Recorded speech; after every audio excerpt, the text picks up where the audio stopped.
Por supuesto, en YouTube usted nos puede escuchar y ver a cualquier hora del día y en cualquier lugar del mundo a través de nuestro canal Radio Atalaya 75. Vamos a saludar a nuestro compañero Carlos Pacheco, quien está en la sala de controles y conectados junto a nosotros. Ya los vemos y los vamos a escuchar al licenciado Alcides Montilla y sociólogo Stalin Poveda. Licenciado Alcides, ¿cómo está usted?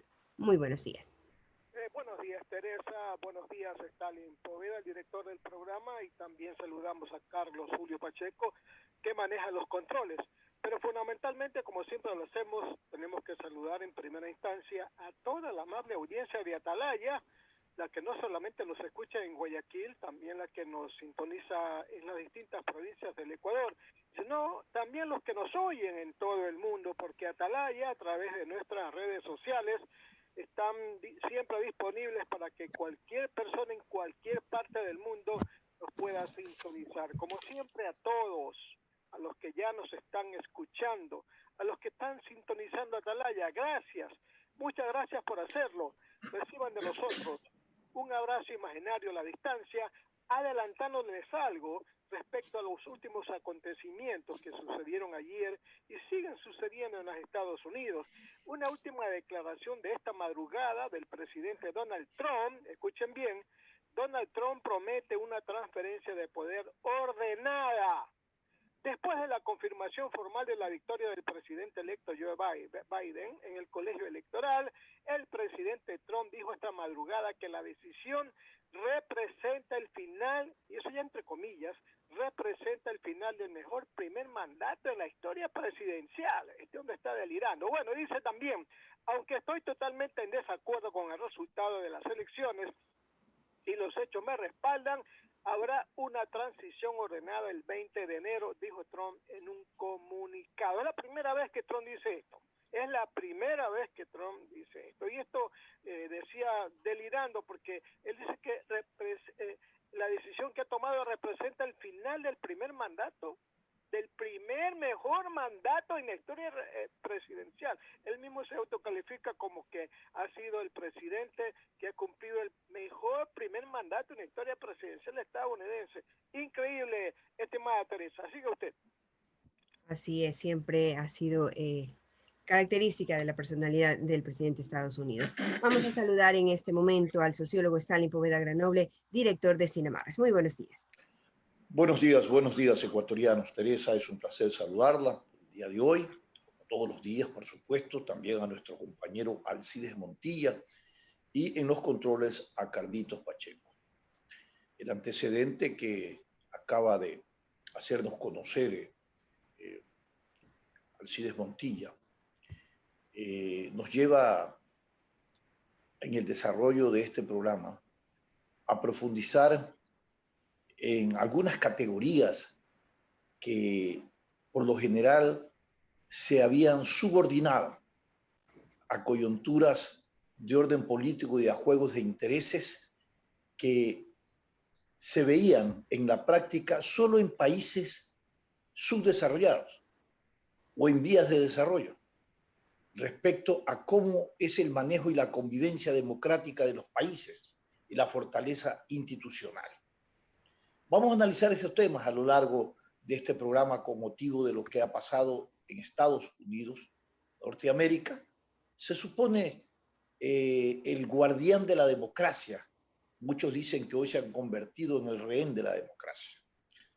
Y vamos a analizarlo profundamente en el marco de lo que significa el futuro del valor democrático y de la institucionalidad para el desarrollo de las sociedades, ya ni siquiera de los países como tal, porque hoy por hoy quien determina la calidad de democracia ya pareciera ser que no es la institucionalidad, sino la conciencia o la enardecida actitud de los ciudadanos, ¿no?, que determinaron echar al traste la formalidad institucional de una democracia, de una de las democracias de mayor tiempo y vigencia, ¿no?, y de calidad, como es la democracia de Estados Unidos. Vamos a dar paso entonces a los titulares de los medios impresos de circulación nacional. Teresa. Claro que sí, sociólogo, y como era de esperarse, los ojos puestos en Washington también es lo que destaca esta novedad, esta noticia es la que sacan los medios de circulación nacional. Diario El Universo, por ejemplo, en su nota principal señala, inédito caos y turbas que entran al Capitolio elevan tensión política en Estados Unidos. El Pentágono activó a todos los reservistas de la Guardia Nacional del Distrito de Columbia, alrededor de 1.100 soldados, para tratar de contener la insurrección en el Capitolio de cientos de seguidores del presidente estadounidense Donald Trump. Fueron cientos de seguidores, como se indicó, del mandatario Donald Trump, que irrumpieron en la sede del Congreso que se aprestaba a validar el resultado de las elecciones presidenciales de noviembre. Los manifestantes desbordaron a la policía y provocaron caóticas escenas en Washington, por lo que el gobierno de la ciudad ordenó el toque de queda. No cederemos nunca, nunca concederemos, dijo Trump a los miles de seguidores en la mañana de ayer afuera de la Casa Blanca para la marcha denominada Salvar a Estados Unidos. Horas más tarde, Trump pidió a los manifestantes regresar a casa en paz, pero insistió en que le robaron las elecciones. Por su parte, Mike Pence, vicepresidente saliente de Estados Unidos, aseguró que el asalto al Capitolio no puede tolerarse y advirtió que los implicados recibirán todo el peso de la ley. Pero mientras esto pase en Estados Unidos, en el plano electoral, también hay novedades en el plano electoral local, pues no está claro aún el debate presidencial. Aún no existe ni el manual ni el moderador. Un otro detalle para el debate que organiza el Consejo Nacional Electoral en vista a las elecciones de febrero próximo. Por otro lado, también hace Diario El Universo una entrevista a uno de los candidatos, a Isidro Romero Carbo, quien señala que la agricultura será el motor económico del país. El candidato a la presidencia por Avanza Lista 8 señala que cada 200.000 hectáreas que se activen significaría 1 millón de puestos de trabajo. Sobre los subsidios, dice que es un tema muy delicado y no se atreve a decir lo que hará. En otros temas, en lo económico, crudo al alza por decisión de la OPEP, Ecuador se beneficia del aumento del valor del petróleo luego de que el bloque decidiera limitar la producción. Así también señala que la Asamblea convoca agenda por campaña, 2 vetos y un proyecto de ley entre prioridades del legislativo en los próximos 30 días. En otros temas, 3 de cada 10 chicas no van a la secundaria. Según estudio, invertir para que las niñas terminen el colegio mejoraría el Producto Interno Bruto. Finalmente, nos dice también largas filas por prueba de coronavirus. Laboratorios revelan que el mes pasado subió en 300% la demanda de pruebas. Y así también señala El Universo que solo se vacunará a 25.000 personas con las primeras dosis contra el COVID-19. Para el 18 de enero próximo, el gobierno ha anunciado que empezará la vacunación contra el COVID-19 en el Ecuador, pero solo será para el grupo de primera línea, según destaca Diario El Universo. Y en este mismo tema también la nota principal de Diario Expreso dice, Israel vacunará a toda su población en 4 meses. Ecuador en 10 años, se pregunta Diario Expreso en un análisis acerca del calendario de vacunación. Por otro lado, también cuenta Diario Expreso, las exportaciones no petroleras aguantan al dólar en 20 años. Y así también los portales y veredas aún son aulas en Monte Sinaí. Recordemos un programa educativo que se está llevando para niños que no tienen acceso a Internet en ese sector de Guayaquil. Por otro lado, el CNE declara que el proceso electoral sigue en marcha. Así también Lenín Moreno señaló en un comunicado oficial que rechazamos los actos de violencia. También nos dice Diario Expreso, la fiesta masiva en la calle 8 deja 40 familias sancionadas. Vamos a revisar en este momento la portada impresa de Diario El Comercio, que destaca en su nota principal, asalto al Capitolio para frenar el triunfo de Biden. Y presenta una foto en la que se ve pues a los simpatizantes del mandatario saliente Donald Trump que se tomaron las instalaciones del Congreso. En otros temas, hospitales llegaron a su límite en 4 ciudades. Las unidades de cuidados intensivos de Santo Domingo, Ambato, Cuenca e Ibarra están llenas con pacientes graves por COVID-19. En Tulcán quedan apenas 4 camas porque la situación se está complicando, señala El Comercio. Por otro lado, el 18 de enero Ecuador tendrá 50.000 dosis. El presidente Lenín Moreno anunció que en 11 días se contará con las primeras vacunas. Las segundas dosis se administrarán luego de 21 días. Así también, 12 universidades e institutos alistan sus instalaciones. 8 universidades y 4 institutos que cuentan con la autorización del COE Nacional hacen las adecuaciones en sus campus, básicamente para prácticas en laboratorios. El plan inicial contempla volver a clases presenciales el 18 de enero con menos del 30% de sus matriculados. En algunos centros usarán terrazas y aulas con ventilación. Además, se aplicarán pruebas PCR a los estudiantes, según lo que han establecido frente al COE Nacional. Y en otros temas nos dice el comercio, aduanas listas para detectar vacunas falsas. Las primeras advertencias sobre estafas relacionadas con la venta de las supuestas vacunas contra el coronavirus aparecieron en Quito desde la semana pasada. Al respecto, 112 policías aduaneros participan en una capacitación con funcionarios de la farmacéutica que vendió el producto al gobierno ecuatoriano. La intención de los agentes es poder identificar las dosis falsas. Así que es importante también una alerta que debemos tomar en cuenta todos los ciudadanos frente a la posibilidad de que aparezcan vacunas falsas. Y también ligado a este tema, la bioseguridad será clave para el debate 2021. La Secretaría de Salud del municipio de Quito aprobó el protocolo de bioseguridad para la realización del debate que organiza Comercio Debate 2021, que se efectuará este sábado 9 y domingo 10 en el Teatro Nacional de la Casa de la Cultura. El objetivo del protocolo es asegurar que los participantes tengan garantías para intervenir en las jornadas democráticas, señala este diario. 6 de la mañana con 44 minutos, estimado sociólogo. De esta manera concluimos este recorrido informativo. Gracias, Teresa. Algunas anotaciones para reflexionar sobre lo que pasa en Estados Unidos. Lo que pasa con la democracia más que en el país. Este sistema de convivencia social, que no es perfecto, pero que es el mejor frente a lo que podría ser respecto a que otras formas de gobiernos que históricamente han transitado y que han dejado como resultado toda una descomposición de la estructura formal de la institucionalidad de una nación. Nosotros podemos contar y describir históricamente las formas de gobiernos, cómo se han suscitado, en circunstancias que se han dado, la estructura y organización de los gobiernos. Hablamos de monarquía y luego en el seno de la democracia hablamos también de la contraparte que son las dictaduras. Hoy, en las sociedades modernas, las dictaduras tienen algunas características. Se alejan de la formalidad de las botas y del sable, que eran quienes irrumpían en el poder y deponían a los representantes políticos que habían sido elegidos democráticamente, y ellos gobernaban en el marco de la tiranía, en el marco de las botas y en el marco del sable, y eliminaban todos los principios de formas de organización social y de convivencia y de derechos, los cuales generaban un monopolio único sobre la represión, ¿no? Fundamentalmente, y sobre el patrocinio de cómo consolidaban sus sistemas de gobierno.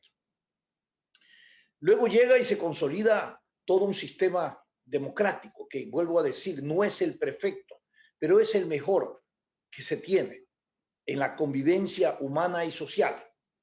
Si usted se pone a analizar cuantitativa y luego cualitativamente, ¿cuántos países en el mundo adoptaron el sistema democrático? Bueno, por supuesto, la gran mayoría. Quedan rezagos de formas de organización social y política diferentes, ¿no? Que evidentemente están proscritos frente a la violación de derechos y concentración de poder autocráticos que a esta altura de la modernidad condenamos y rechazamos. ¿Qué pasa en Estados Unidos con la democracia? Una democracia ejemplo en el mundo. Esta democracia de Estados Unidos, con una constitución de 200 años y algo más, y con enmiendas de unas 15 enmiendas, alguna cosa así, ha permanecido y ha sobrevivido y se ha ganado la patente de haberse convertido en el guardián de la democracia en el mundo. Con estos hechos últimos, uno se cuestiona y se pregunta si es que el sistema democrático, so pretexto de ser democrático, cede el monopolio de la fuerza y del control que le corresponde al Estado a turbas enardecidas que rompieron un Capitolio. Uno se pregunta, el Capitolio, que es de alguna manera el ícono, el símbolo de la democracia en el mundo, aparece en todas las postales, en todas las designaciones de empoderamiento en el mundo de Estados Unidos y de su democracia. ¿Es tan fácil penetrar a un Capitolio, a ese templo de la democracia, como se vio el día de ayer en Estados Unidos? Primera interrogante. Y luego, ¿puede un presidente saliente como Donald Trump provocar discursos que han generado de alguna manera esta insurgencia para generar una desestabilización al sistema? Y contempla, también es la otra pregunta, la Constitución de Estados Unidos contempla un castigo y alguna sanción a quienes, y aún más si es el primer gobernante, inciten a la población a este estado de caos y de anarquismo por defender una posición que la viene anunciando de que el triunfo de Biden es ilegítimo y que se lo han de alguna manera quitado a él en este proceso eleccionario. Algunas interrogantes que uno puede ir describiendo. Y luego, ¿cuál después de este antecedente será la presentación ética en política y en la valoración de un sistema democrático considerado como el guardián de la democracia en el mundo, Estados Unidos, frente a otros países en donde se irrumpe permanentemente o se ruptura permanentemente la estabilidad de los sistemas políticos y de la institucionalidad de los estados de derecho? ¿Cómo se presentará Estados Unidos en lo que se ha llamado el intervencionismo democrático? Hay muchos entendidos que dicen que en adelante este hecho en Estados Unidos va a generar una proliferación de comportamientos y actitudes de políticos y gobernantes que, con lo que ha pasado en Estados Unidos, consideran que nadie puede observar los abusos de poder, concentración de poder, ni atentado a los estados de derecho y a la institucionalidad democrática. Es decir, se pierde un referente en el mundo. Muy peligroso. Ya veremos cómo responden sociedades y estados que tienen una convivencia en el filo del anarquismo, de la antidemocracia, y que están gobernando en la línea de la autocracia. Usted tiene Venezuela, usted tiene otros países, Nicaragua, estoy tomando ejemplos rápidos, en el Medio Oriente, muchos países que están justamente y que gobiernan de esa manera, en donde Estados Unidos de alguna manera intervenía, ¿no?, para poner orden y poner en el camino de la democracia y de la garantía de Estado de Derecho e institucionalidad a estos países.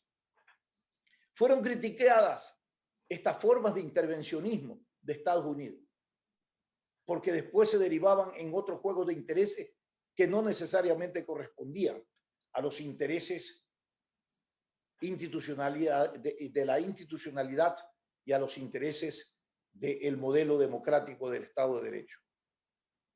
Piense usted ahora cuál es la posición de Rusia, cuál es la posición de China. Piense usted con este antecedente cómo se va a recomponer la geopolítica en el mundo. Hay muchas interrogantes que hay que despejar. En la madrugada, escuchaba a un analista que decía cuánta culpa tiene y qué incidencia tiene el clientelismo y el populismo dentro de estas prácticas y reacciones de gobernantes y de ciudadanos. Y me ponía a pensar que era muy acertado,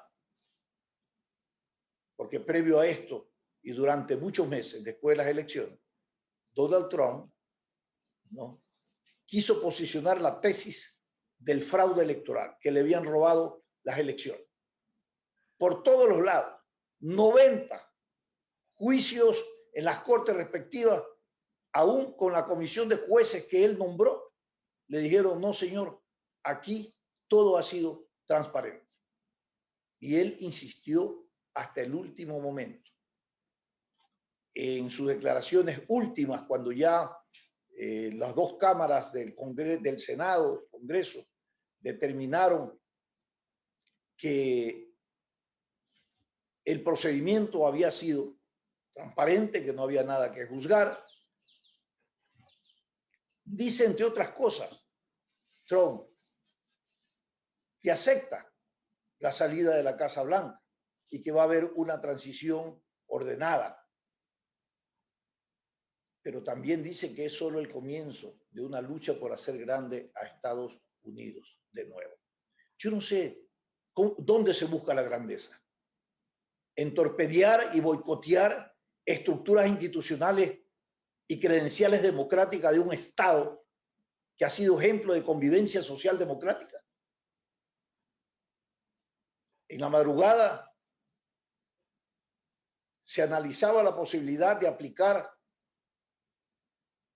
la enmienda, no sé si era 15ª, sobre la sustitución del presidente. Es delirante y de locura. La 25ª, Stalin. 15ª, gracias, mi querido Alcides. Esa es la enmienda, ¿sí? Es delirante pensar cómo el presidente Trump, en el marco del interés y de la visión que él tenía de que debe de seguir en la presidencia, ¿no?, esgrimiendo la bandera del fraude, no, pueda llevar a esa democracia, a esa sociedad, al estado de caos a la que la ha sometido. Bien, yo creo que es muy importante que reflexionemos y luego veamos la incidencia y el impacto que esto va a tener, no solamente en la geopolítica en el mundo, sino en las prácticas que por muchas veces y en muchas ocasiones se han detenido sobre agresiones y atropellos a valores democráticos, institucionalidad y sistemas, porque ha habido de alguna manera una supraestructura y una democracia que nos decía no pueden atropellar ni deben atropellar los valores democráticos, los principios democráticos, los derechos, mucho menos un sistema democrático. Hoy, este sistema democrático está en la subasta del comportamiento ético o del comportamiento de cada gobernante y de la reacción que se imputa a los ciudadanos, ¿no?, que se agita a los ciudadanos para tener este tipo de comportamiento. Mucha gente va a decir, si en Estados Unidos ocurrió eso, ¿por qué no en el Ecuador? ¿Por qué no en América Latina? Ya aquí en América Latina ha ocurrido muchas cosas así. Y bueno, decíamos, bueno, es América Latina, pero ahora ha ocurrido en Estados Unidos. No podemos decir, bueno, es en Estados Unidos, porque es lo único que nos queda como referente de valores democráticos. Así. Sociólogo, ya tenemos con nosotros a nuestro primer invitado. Pero está bien. Antes quiero el comentario de Alcide. Un minuto nomás, un minuto. Sí. Tres cosas rápidas. George Bush, que es republicano, que fue presidente de los Estados Unidos, ha dicho que las protestas de ayer forman parte de una república bananera. Permítame que me ría porque ya Estados Unidos ya lo habían dicho. Parte del grupo de la república bananera, donde ahí impera la idolatría por la persona y no el respeto a la institución. Eso es una república bananera. Después, usted ya habló, es probable que haya grupos allá que se están reuniendo porque hay la intención de destituir a Trump por incapacidad moral, y yo le agregaría por incapacidad mental. Y la tercera solamente es para saludar a nuestro gran amigo y mi compañero aquí de la radio, el abogado Alfonso Javier Jarviteri, que nos está sintonizando y que en este momento se está dirigiendo a las canchas de tenis a su pertinente entrenamiento. Así que perfecto. Lo saludamos, Alfonso Jari, y hoy día... La radio. Perfecto. Al programa, Stalin, ¿qué ibas a decir? Sí, a sumarme a ese saludo, Alfonso, porque hoy, ¿no? En calor político, vamos a tener un debate muy serio, como siempre lo hacemos, sobre estos acontecimientos. Perfecto. Alfonso, suerte en ese partido. Sociólogo licenciado, ¿qué les parece si le damos la bienvenida a nuestro invitado de hoy? Está conectado, no lo vemos, pero esperemos que nos esté escuchando y se pueda reconectar. Es el ingeniero John Gamboa Llanza, director de la Delegación Electoral del Guayas, con quien conversaremos precisamente sobre cómo avanza el proceso electoral. El sociólogo ya está junto a nosotros. ¿Ahora no vamos a anunciantes? Sí, no, ya está junto a nosotros, es el primer invitado. Muy bien. John Gamboa, ¿cómo está usted? Gusto en saludarlo, John. Buenos días, un gusto saludarlos también. Feliz año, nos vemos. Muchas gracias. Hay preocupación, John. Muchas gracias, John. Hay preocupación respecto a la última resolución del Tribunal de lo Contencioso Electoral. La destitución de los 4 jueces, de los 4 miembros del Consejo Nacional Electoral, deja a los ecuatorianos en un estado de limbo respecto al proceso electoral. Le pregunto a usted si que se altera el calendario electoral con esta decisión. ¿Seguimos como estaba planificado o tenemos que esperar otro tipo de desenlace respecto a esta resolución que se ha tomado contra los miembros del Consejo Nacional Electoral? Bueno, la resolución que se tomó el día de ayer por parte del doctor Torres, juez del contencioso electoral, que efectivamente entre la sentencia destituye a los 4 vocales del Consejo Nacional Electoral, aún es la primera instancia. Todavía falta la apelación, el pleno del TCE tiene que decidir, hay el recurso de aclaración, todavía falta mucho por hacer, o mucho por vivir en ese tema específico. Sin embargo, el Consejo Nacional Electoral ayer hizo un pronunciamiento claro, el proceso electoral como tal no se detiene, no afecta ni cambia nada, las papeletas se continúan imprimiendo con los 16 binomios que son los que están autorizados y que son los que cumplieron los procedimientos, las fechas, cumplieron con todo lo que determinó el Código de la Democracia mismo. Cualquier alteración no viene por parte del Consejo Nacional Electoral, sin embargo, no podríamos dar un pronunciamiento oficial, formal, solamente esperar que se continúe ese trámite. Mientras tanto, nosotros como Consejo Nacional Electoral continuamos el proceso. Estos recursos no se va a ver afectado. John, estos recursos que quedan pendientes, ¿usted calcula que qué tiempo se pueden aclarar? Y por un lado, y por otro lado, si es que de alguna manera, en alguna decisión administrativa que deban de tomar los miembros que hoy han sido prácticamente en esta primera instancia destituidos, pueda afectar alguna de esas actividades programadas. Ellos no podrán tomar decisiones, resoluciones. No, en realidad no. Bueno, una vez que ya todavía no ha sido notificado formalmente, es por eso que no se ha podido apelar. Hay 3 días para notificarlo, luego los 3 días más para apelar la resolución. El TCE tiene hasta 10 días para notificar o para tomar una decisión. Es decir, que se prevé que entre 10 a 20 días demore todavía la resolución final o tener una resolución clara de lo que va a pasar. Mientras tanto, no se ve afectado ninguna decisión que los consejeros tomen. No afecta ni altera nada. Lógicamente es incómodo para todos los funcionarios electorales esta incertidumbre. Sin embargo, ya hemos vivido ciertos procesos así, ya estamos acostumbrados. Estamos acostumbrados a este tipo de que se van, regresan, cambian. Afecta lógicamente, afecta porque ayer prácticamente la función electoral se detuvo por unos minutos hasta que las autoridades dieron la aclaración completa y luego ya continuamos el proceso en marcha. La fecha, como les decía, la fecha, los hitos cumplidos, nada cambia. Y si fuese así, de la destitución, que que la verdad el mismo Código de la Democracia no establece la destitución para los consejeros ni los jueces, sino No sí una establece. sanción pecuniaria que podría llegarse a dar en el caso de que sea grave.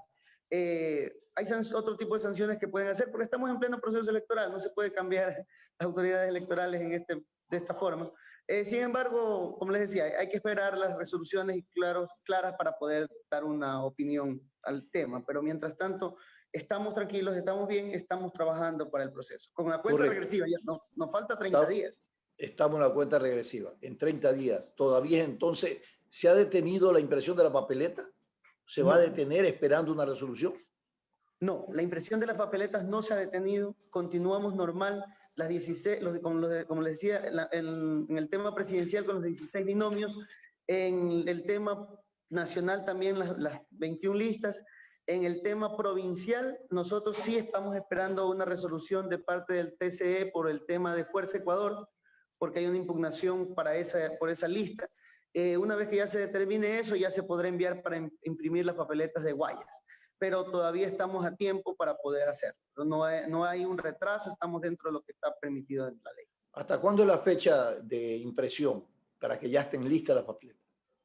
Bueno, se prevé que se envíe hasta la segunda semana de enero, y de ahí el despliegue de las papeletas o del paquete electoral hasta las delegaciones debe llegar entre la tercera y cuarta semana de enero. Si hubiera algún retraso por A o B razones, tenemos toda la primera semana de febrero para poder subsanar cualquier retraso que tengamos. O sea, estamos dentro de los plazos correspondientes. Hemos recogido algunas preocupaciones de los ciudadanos, de los electores, y con Alcides, de alguna manera, desarrollamos una campaña de cuándo y en qué momento nos dicen este es el protocolo para ir al proceso electoral, completo, no por parte. ¿Ya ustedes recibieron por parte del COE Nacional, aprobaron, ampliaron este protocolo? Alcides, tal vez tengas tú algún comentario al respecto. No, todavía el COE Nacional, entiendo yo que todavía no entrega al Consejo Nacional Electoral el protocolo biosanitario, ¿verdad, don John? No, aún no lo hemos recibido, sí ciertas sugerencias, pero nada más que eso. Nosotros tenemos aprobado el protocolo de bioseguridad para campañas, el protocolo de bioseguridad para los miembros de juntas receptoras del voto, el protocolo administrativo en cada una de las delegaciones, pero de ahí el protocolo como tal para el día de las elecciones para los ciudadanos, solo lo que hemos podido determinar en cada provincia y las directrices básicas que nos han dado en matriz. Nosotros como Guayas lo que hemos hecho sí es reunirnos con todos los alcaldes, los 25 alcaldes, para en conjunto trabajar. Primero en la parte interna hemos abierto 69 recintos más. La mayoría, casi el 100% de las juntas receptoras del voto ya no van a estar en dos por aula, sino una sola por aula. Eso quiere decir que ya no vamos a encontrar la tradicional mesita de 4 personas, sino una persona en cada punta o cada esquina para que haya ese distanciamiento. No se va a permitir las personas en la parte interna, eso lo va a hacer los coordinadores del Consejo Nacional Electoral en conjunto con Fuerzas Armadas. Correcto, pero en la parte externa serían usted lo está describiendo en la parte interna y en la parte externa, pero hagamos imaginariamente lo que hacemos cada 4 años. Nosotros vamos, buscamos la junta, ¿no? Entramos, entonces ahí nos reciben los miembros de la junta. Entonces nos saludaban, nos daban el ticket y todo. Yo lo que quiero preguntar, por ejemplo, ¿se va a tomar la temperatura, por ejemplo, a la entrada del recinto electoral? Primera interrogante. La segunda, ¿no? Existen ahí todos ¿qué le digo yo? Si va a existir alcohol, va a existir todas estas cosas para el tema de bioseguridad. La pluma que se va a utilizar es individual o es colectiva. En fin, todas estas particularidades. La gente dice, bueno, esto va a ser, John, la movilización más grande que vamos a experimentar en un día. La gente va a venir, rozarse y todo, ¿no? Esto es una fiesta y la gente no es lo que está acostumbrado. Pero más allá de que no ha sido ni siquiera en elecciones y ha habido hasta toque de queda y todo, usted ve cómo ha sido el desorden y la indisciplina social. A mí lo que me preocupa en realidad es que nos diga, que venga del Consejo Nacional Electoral, digo, señores, tengan la certeza ustedes de que hay un sistema de bioseguridad adecuado en donde no los mandamos como rebaño a que ustedes se contagien, sino que van a estar protegidos. Pero no hay ese mensaje y no hay esa seguridad de que estas cosas realmente se estén procesando adecuadamente, aún faltando apenas 30 días, 29 días para el proceso electoral. Lamentablemente es así. Nosotros, el tema presupuestario, el tema de organización nos ha planteado y nos ha puesto un reto muy fuerte, lamentablemente no como hubiésemos querido. No se va a tomar la temperatura porque no hay la capacidad para hacerlo económica.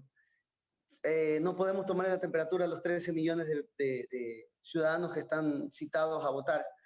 El alcohol tampoco se va a aplicar en las entradas de los recintos. Lo único que sí se va a hacer es la obligatoriedad de la mascarilla. Los kits de bioseguridad para las mascarillas, con gel, con desinfección, es para los miembros de juntas receptoras del voto, sí, porque ellos van a estar el 8, 9, 10 horas en el recinto, mucho más todavía, porque empiezan a las 6 de la mañana, 6:30 a instalarse, y el escrutinio, las votaciones terminan a las 5, si es que la Procuraduría acepta o la ampliación del horario, aclara que sí se puede, se abrían para más tiempo, luego hasta que se realice el escrutinio, 10, 11 de la noche. No existe lamentablemente eso. Lo que nosotros por ahora estamos socializando es que la función también es de responsabilidades de los ciudadanos. Si por nosotros fuera, sí, se postergara un tiempo las elecciones, pero también es necesario velar por la salud de la democracia y el relevo de las autoridades, que en este momento también es vital. Es por eso que se mantienen los procesos electorales en las fechas establecidas.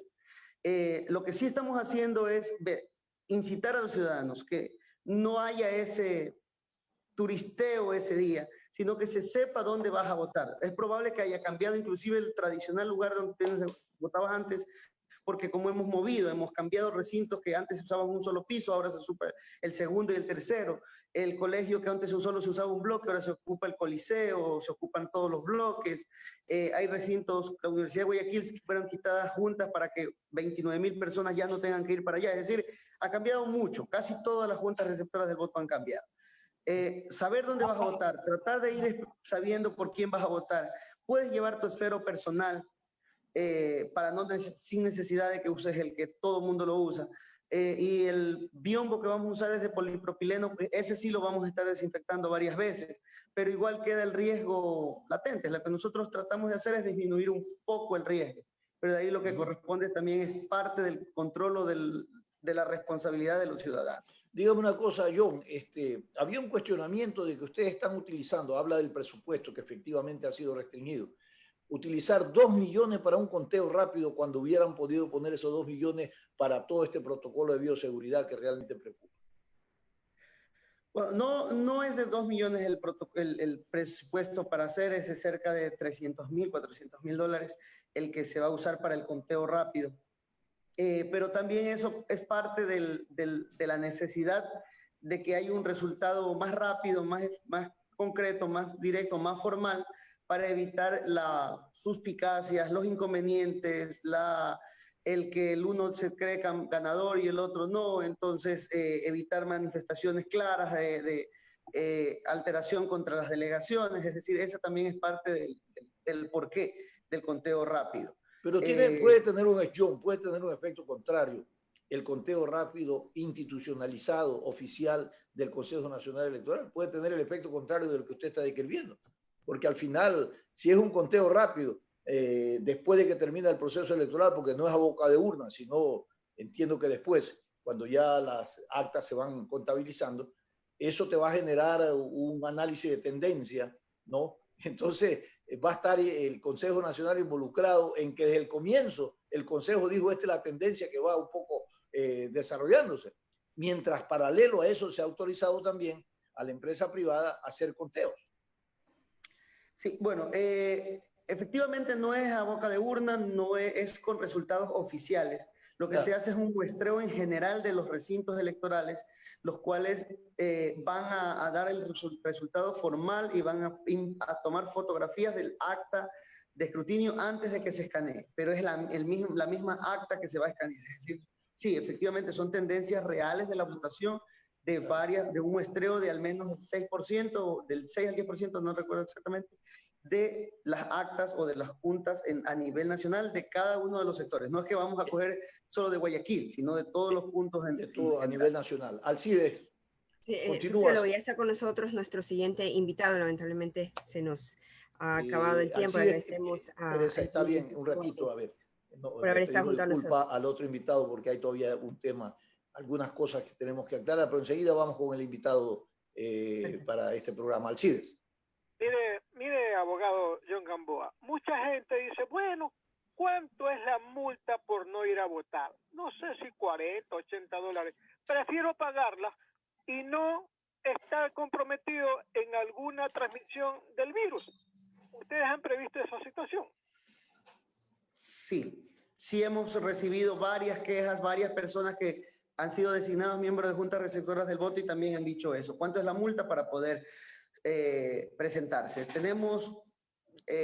Sabemos que va a haber ausentismo y sabemos también que existe más riesgo de que la documentación para exonerar sea diferente, pero las multas y las sanciones se mantienen, el 10% y se aumenta inclusive una más en el tema de capacitación de acuerdo al Código de la Democracia. Las personas que han sido designadas miembros de juntas receptoras del voto y no se capacitan, la multa es del 10% del salario básico. Para los que no se presentan a las mesas es del 15% del salario básico. Y la más grave, para las personas que se presentan a las juntas y abandonan el recinto, es de hasta 20 salarios básicos. Está contemplado eso. Para el relevo tenemos 7 miembros de juntas receptoras del voto por cada junta, y de las cuales con 3 personas se puede instalar. Hay protocolos para reemplazar en el caso de que si una junta no se puede instalar, tiene que ser tomada de otra junta. Si es que no hay más de otra junta, tiene que ser tomado de la ciudadanía. Es decir, tenemos que avanzar en el proceso electoral, lamentablemente. No en las mejores circunstancias, pero como les decía, es un derecho ciudadano que no se puede evitar, no se puede cambiar, pero también es necesario ver por el relevo de las autoridades y la salud de la democracia. En estos momentos críticos también es necesario que se cumpla eso y que el 24 de mayo se posesione el nuevo presidente de la República y que una semana antes se posesione también la nueva Asamblea Nacional. Gracias. Muy bien. Gracias, John. Teresa, por favor. Un saludo cordial, hasta luego. Muchas gracias. Gracias al director del CNE Guayas por haber estado junto a nosotros. En este momento vamos a continuar, por supuesto, dando la bienvenida a nuestro siguiente invitado y está conectado con nosotros el asambleísta César Ron, asambleísta por el Partido Social Cristiano y también candidato a la reelección. ¿Cómo está, mi querido César? Active usted el micrófono, por favor, para escucharlo. ¿Cómo está usted? Buenos días. Gracias, buenos días. Stalin, buenos días a los radioescuchas. Un abrazo. Muchas gracias, César. Esperarles a todos un feliz año y, como siempre, a las órdenes. Perfecto. Su primera impresión respecto a los acontecimientos en Estados Unidos para luego hablar de nuestro país. Bueno, parece que el desorden llegó también a los Estados Unidos, porque estas cosas en la democracia americana era imposible verlas. Ayer lo vimos y por televisión. Creo que el mundo está absorto de lo que pasó en Estados Unidos. Pero bueno, los Estados Unidos tienen una constitución muy clara y tiene procesos de solución de estas controversias y estos conflictos. Así es que en eso están, en eso van a resolver y finalmente pues, terminarán reconociendo y declarando los resultados electorales y declarando presidente electo a John Biden. Correcto. Usted ha dicho que Estados Unidos tiene una constitución, tiene una institucionalidad jurídica y se lo va a resolver en ese marco. En los países de América Latina y en el Ecuador, no siempre las cosas se resuelven en los marcos jurídicos ni en los marcos constitucionales. Se resuelven por el criterio del quechu por última vez o por primera vez, subordinando lo que significa una estructura de Estado de Derecho en democracia y todo lo que es la institucionalidad jurídica de un Estado de Derecho. Bueno, de todo hay que aprender. ¿Ah? Así es. De todo hemos tenido en el Ecuador, de todos los colores y sabores, y de todo tipo de decisiones y resultados, y finalmente sabemos lo que ha pasado en el país. Eso es lo que tenemos que construir en el Ecuador, una democracia transparente, una democracia que no dé lugar a la interpretación, ni a las interpretaciones, ni a las coyunturas del momento, sino que tenga claridad en la legislación. Y eso es lo que tenemos que buscar. La ley tiene que ser absolutamente clara y la Constitución, que es la ley de leyes, más aún. Lamentablemente, la Constitución ecuatoriana es una Constitución, primeramente, extremadamente extensa. Segundo, extremadamente reglamentaria, que no es como deben ser las constituciones. Así que la Constitución ecuatoriana debería ajustarse en varias enmiendas y en varias reformas constitucionales para poder funcionar mejor en el país. Y luego, pues, producto de aquello, tenemos en el Ecuador cantidades de leyes, muchas de esas leyes ni siquiera son ejecutables. Así que realmente aquí hay que hacer reformas profundas para que el Estado ecuatoriano funcione y funcione de mejor manera.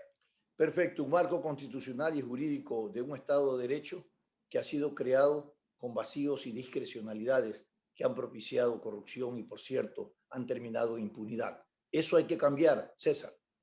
Totalmente de acuerdo, totalmente de acuerdo. Y luego de los años de la experiencia de esta Constitución, que ya tiene 10 años, vemos que muchas cosas no funcionan o que no funcionan como deberían funcionar.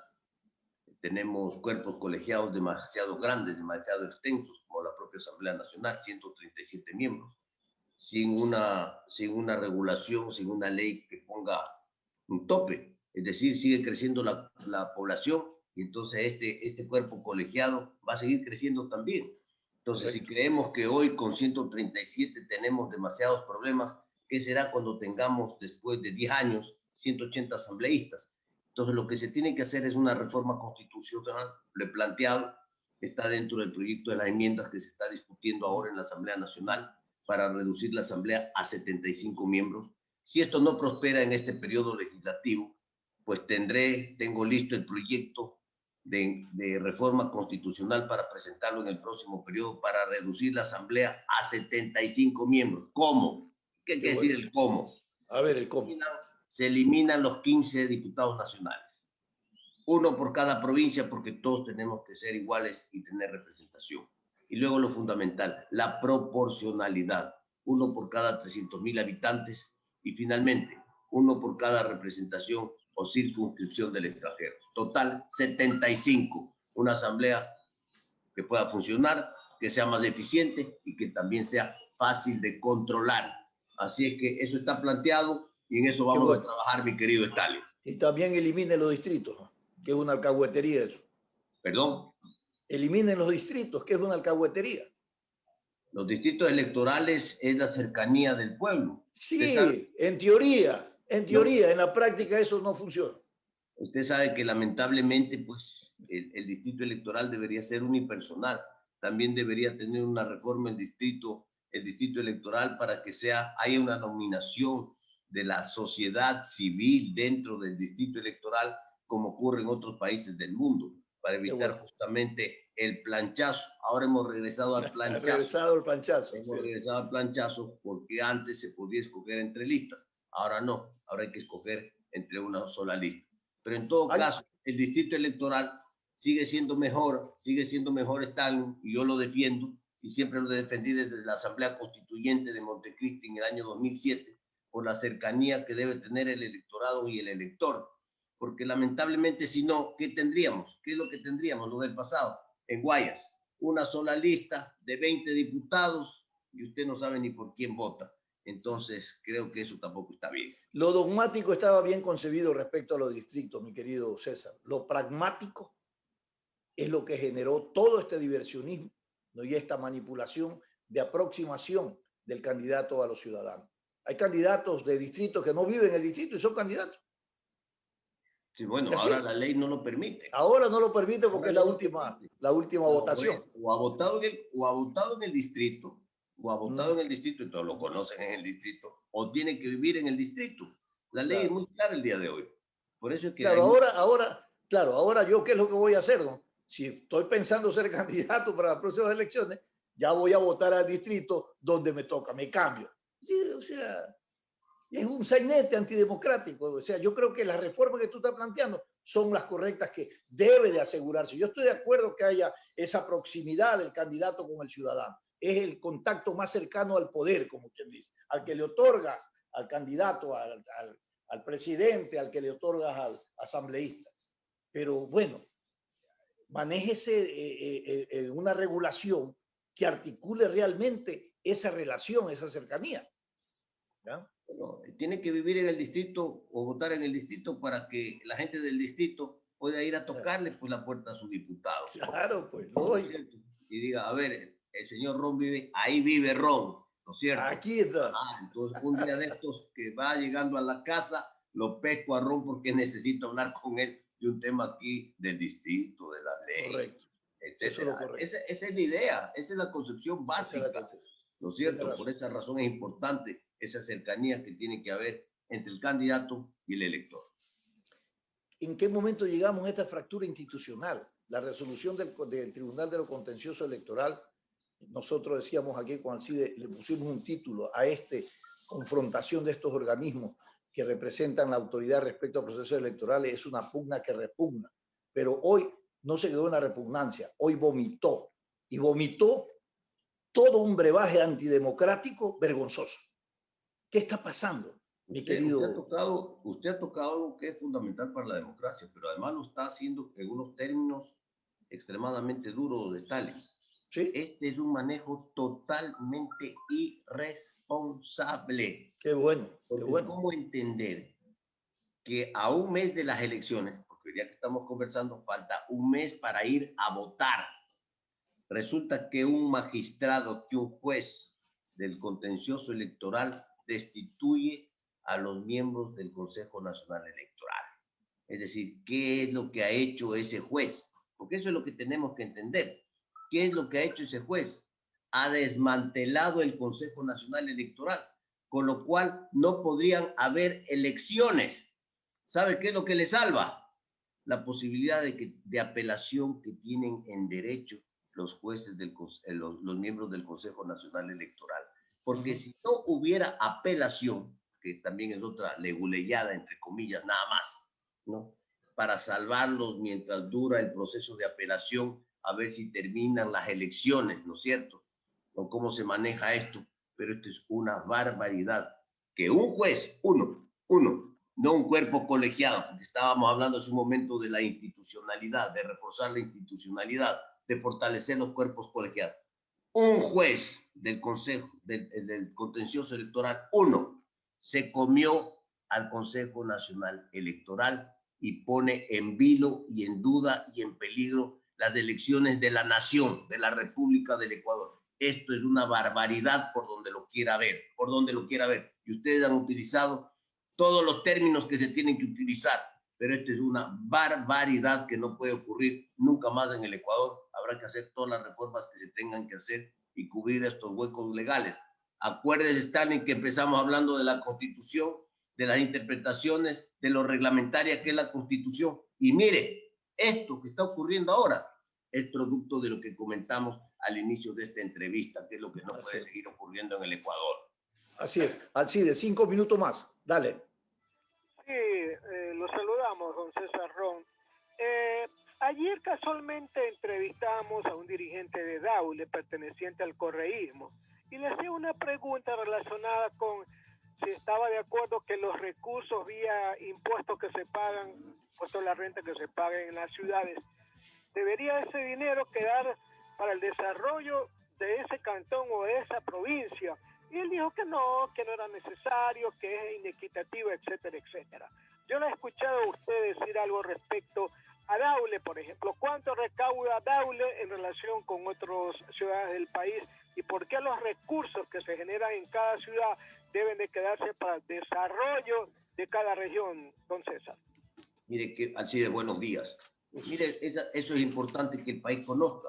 Esas son las visiones diferentes que tenemos del Ecuador. ¿Qué es lo que defendemos nosotros, las 6 maderas de Guerrero? Que los recursos se queden en los gobiernos seccionales, donde se genera en el lugar de origen, por la cercanía que existe, pues. ¿Dónde está la mayor? ¿Cuál es el gobierno más cercano al pueblo? El municipio, la prefectura, la junta parroquial. El municipio de Daule, como yo sí leo y estudio las cosas, genera $500,000 mensuales por concepto de IVA. Daule, la ciudad de Daule, Cantón Daule. Porque es agrícola, es comercial, porque es un emporio de trabajo. $500,000 al mes, son 6 millones al año. Imagínate todo lo que se puede hacer con 6 millones de dólares al año si ese dinero, en vez de irse a la cuenta única del Ministerio de Finanzas, se queda en el lugar de origen donde se ha generado ese IVA, en Daule, ¿no es cierto?, en la capital arrocera del Ecuador. ¿Cuánto se podría hacer en medicina, en educación, en salud, en caminos vecinales, en promover la agricultura? Y además, plata que tiene ahí inmediatamente, pues plata todos los días para el desarrollo, para el trabajo de su gente. Así que eso es lo que tiene que tener el ecuatoriano que va a votar. Esas son las visiones distintas de país. Nosotros queremos descentralizar el Ecuador, tener una mejor administración del Estado, que los recursos no vayan y den la vuelta, porque cuando tienen que dar la vuelta nunca regresan. Eso es lo que tenemos que evitar. Nosotros queremos una cercanía con la gente y una eficiencia en el manejo de los recursos y en la administración del Estado. El otro modelo quiere seguir centralizado, ¿no?, manejando todo, y ya sabemos nosotros qué es lo que pasa cuando está todo centralizado. Los recursos no regresan y en el otro lado son focos de corrupción porque se roban la plata. 7:28. Alcide, Teresa. Sí, lamentablemente el tiempo nos ha quedado corto. Le agradecemos muchísimo, asambleísta, por haber estado junto a nosotros. Teresa, escuché el día de ayer la entrevista que hacía Alcides a este representante de Daule. No era el representante, ¿a quién era Alcides que entrevistaban? No, él fue asambleísta. Él Ya. vive en Daule, pero fue asambleísta del correísmo en la anterior. Claro, sobre este tema, él decía que la desproporcionalidad en la redistribución de los ingresos en regiones es lo que imposibilitaba generar o determinar un marco para que estos recursos se queden en cada una de estas cantones o en cada una de estas provincias. Así era Alcide, ¿no? Claro, sí. Él cuestionaba eso. Claro, ahora... Y entonces, Stalin, la desproporcionalidad, no estamos hablando ni de Quito, ni de Guayaquil, ni de Cuenca, ni de Ambato, estamos hablando de Daule. ¿No? Claro, es el afectado porque es un cantón pequeñito. Un cantón de la provincia del Guayas. Claro. ¿No es cierto? Entonces, pero un cantón próspero, pues, un cantón que genera. Y entonces, si el trabajo y el producto del sacrificio de su gente generan $500,000 por concepto de IVA en el origen, en Daule, que se queden en Daule, pues, no tienen claro, por qué nos evitaríamos, no tienen que ir a dar vuelta por el Ministerio de Finanzas. A ver, nos evitaríamos los problemas que hoy tenemos. Por ejemplo, Daule, cuando tuvieron que pagar en este año los impuestos, sus ciudadanos reaccionaron airadamente porque se les había subido el impuesto respecto a la obra que hicieron del puente de la Aurora hacia Guayaquil, por ejemplo. Nos evitaríamos todos esos problemas. Así es. Eso es lo que tenemos que hacer, pues, ciudades autosustentables, ¿no es cierto?, que le traigan alivio al Estado central, a un Estado obeso que ya no da más. Entonces, esto es lo que hay que cambiar y esa es nuestra visión y lo vamos a seguir impulsando para que esto funcione de manera diferente, para tener un mejor Ecuador donde las oportunidades lleguen para la gente y la obra pública se genere. Muchas gracias César. Gracias por haber atendido este contacto. Felicidades, César. Cuídense. Queda consideración de nuestros oyentes. Gracias por habernos acompañado. Los dejamos en buena compañía. Ya viene también Fernando Aguayo en vivo.